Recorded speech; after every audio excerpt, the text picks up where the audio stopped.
नमस्कार, स्वागत है आपका द न्यूज पर। मैं हूं आपके साथ शिप्रा सैनी। गुजरात से बड़ी खबर है। गुजरात एटीएस ने बड़ी कार्रवाई की है। बड़े आतंकी मॉड्यूल का पर्दाफाश किया गया है। आतंकी संगठन आईएसकेपी से जुड़े 4 लोगों को गिरफ्तार गुजरात में किया गया है, जिसमें एक महिला सुमेरा बानो को भी गिरफ्तार किया गया है। एक और शख्स को पकड़ने के लिए फिलहाल छापेमारी चल रही है। चारों अपने हैंडलर अबू हमजा की मदद से Islamic state of Khorasan province में शामिल होने के लिए समुद्र के रास्ते भागने की कोशिश कर रहे थे। इन तमाम आरोपियों की गिरफ्तारी हो चुकी है। गिरफ्तार आरोपियों की पहचान उबैद नासिर मीर, हनान हयात शौल, मोहम्मद हाजिम शाह, ये तीनों कश्मीर के रहने वाले हैं। इसके अलावा सुमेरा बानो की भी गिरफ्तारी हुई है, जो कि सूरत की रहने वाली है। इस बीच एटीएस अभी भी सूरत निवासी जुबेर अहमद मुंशी की तलाश कर रही है। तो ये बड़ी कामयाबी गुजरात एटीएस को हाथ लगी है। जिस तरीके से लगातार देश को दहलाने की साजिश रची जा रही है, जिस तरीके से सोशल मीडिया के जरिए और कहीं ना कहीं तमाम वो आतंकी प्रतिबंधित जो संगठन हैं उनके जरिए ये तमाम साजिश भारत के खिलाफ चल रही है। लेकिन इन सब के बीच गुजरात एटीएस ने ये बड़ी कामयाबी हासिल की है, जहां 4 आतंकियों को गिरफ्तार किया गया है, जिसमें एक महिला बुर्के में है और उसकी बड़ी भूमिका इस पूरे मामले में सुमेरा बानो उसका नाम है बताई जा रही है। रिपोर्ट्स के मुताबिक गिरफ्तार किए गए 4 सक्रिय ग्रुप जो हैं वो आईएसआईएस के सदस्य हैं। चारों अपने हैंडलर अबू हमजा की मदद से Islamic state of Khorasan province में शामिल होने के लिए समुद्र के रास्ते भागने की कोशिश कर रहे थे। एटीएस ने छापेमारी के दौरान उनके पास से कई प्रतिबंधित सामान और आईएसकेपी के चाकू भी बरामद किए हैं। जांच एजेंसी का ये कहना है कि ये सभी आईएसकेपी के सक्रिय ग्रुप के सदस्य थे और इनके पास से कई प्रतिबंधित चीजें बरामद की गई हैं।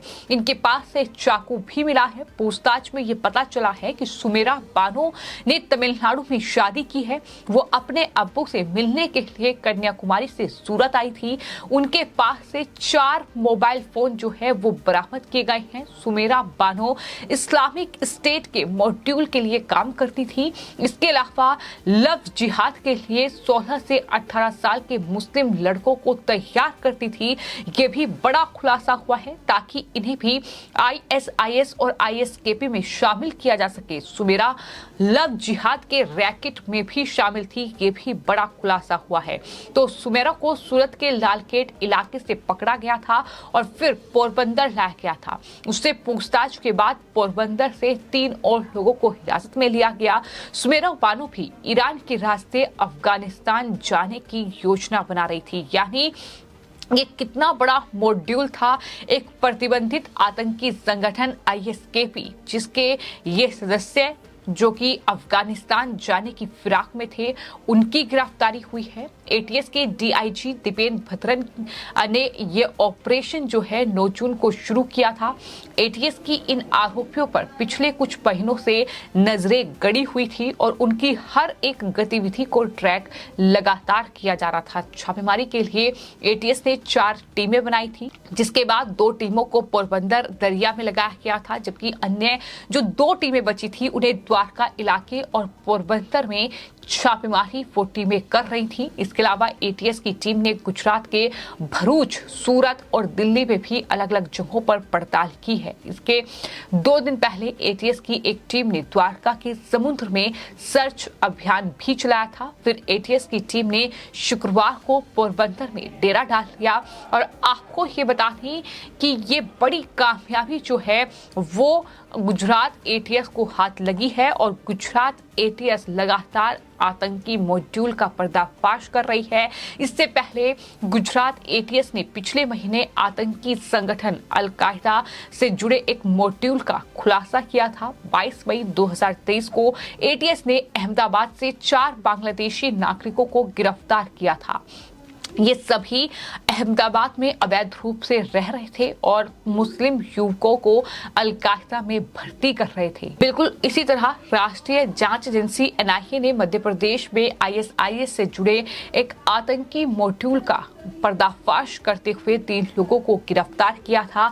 एनआईए ने मध्य प्रदेश पुलिस के एटीएस के साथ मिलकर जबलपुर में 13 स्थानों पर छापेमारी की थी। गिरफ्तार किए गए लोगों की पहचान सैयद ममूर, मोहम्मद आदिल और मोहम्मद शाहिद के रूप में की गई थी। इन लोगों के कब्जे से धारदार हथियार मिले थे, गोला बारूद मिले थे, आपत्तिजनक दस्तावेज मिले थे, डिजिटल उपकरण जब्त किए गए थे और एनआईए को ये पता चला था कि आईएसआईएस के इशारे पर भारत में आतंकवादी हमले की साजिश रची जा रही है, जहां मस्जिदों और घरों में बैठकें हो रही हैं। ये तमाम बड़े खुलासे जो हैं वो एनआईए ने इस पूरे मामले में किए थे। फिलहाल ये बड़ा ऑपरेशन था जो कि एटीएस की ओर से चलाया गया, जिसकी जानकारी डीजीपी की ओर से दी गई है और बताया गया है कि गुजरात पुलिस के एटीएस अधिकारियों को ऐसी जानकारी मिली थी कि एक प्रतिबंधित आतंकवादी संगठन इस्लामिक स्टेट खुरासान प्रोविनेंस से जुड़े 3 आतंकवादी भारत से गुजरात होकर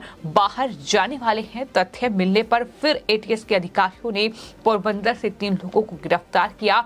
पूछताछ में ये पता चला कि इनमें 2 और लोग शामिल हैं, यानी कुल मिलाकर 5 लोगों का गिरोह है, जो कि दरअसल समुद्र पार अफगानिस्तान जाने की तैयारी में था और आईएसकेपी जो कि एक आतंकवादी संगठन है, प्रतिबंधित आतंकवादी संगठन है, उसके ये सदस्य जिनका कहीं ना कहीं पर्दाफाश जो है वो गुजरात एटीएस की ओर से किया गया है। लेकिन इन सब के बीच किस तरीके से बुर्के में एक महिला जिसका नाम जो है वो सुमेरा बानो है, जो कि ना सिर्फ इस पूरे मामले में शामिल थी बल्कि ये भी बड़ा खुलासा हुआ है कि लव जिहाद के लिए वो लोगों को तैयार कर रही थी, किस तरीके से पूरा मॉड्यूल चला रही थी।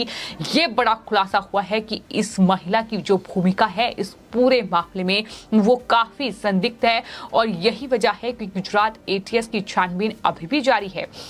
गुजरात के जो गृह मंत्री है हर्ष संघवी, उनकी तरफ से जानकारी इस पूरे मामले में दी गई। साथ ही तमाम आला अधिकारी जिन्होंने इस पूरे ऑपरेशन को अंजाम दिया है उनकी तारीफ की गई है, उन्हें इस ऑपरेशन के लिए बधाई दी गई है।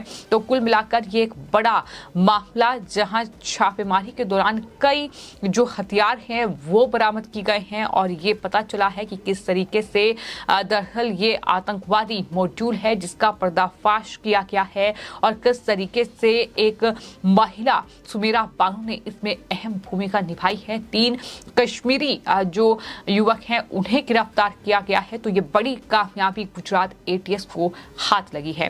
फिलहाल आपकी इस पूरे मामले पर क्या राय है हमें कमेंट बॉक्स में जरूर लिखें और चैनल को सब्सक्राइब करें। धन्यवाद।